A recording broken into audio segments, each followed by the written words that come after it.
And what we can do next is start creating dependencies between our tasks. Now we could do that, originally when we're doing our pull plan, we could create connections that way first.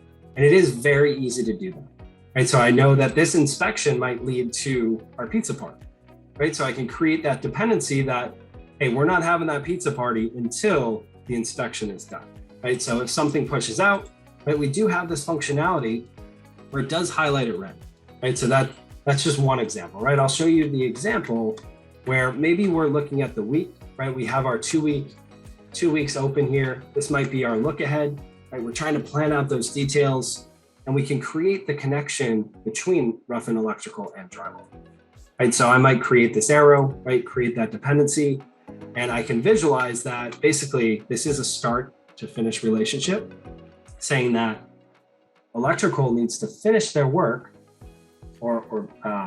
finish their work before drywall gets started, right? So we do have that one relationship.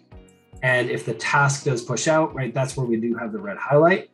However, we realize that there are other relationships that you can create.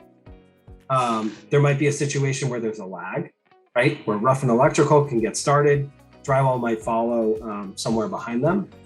And I can actually jump into the task. You'll see this dependency icon, right? This shows downstream or upstream dependencies, right? So I can visualize that.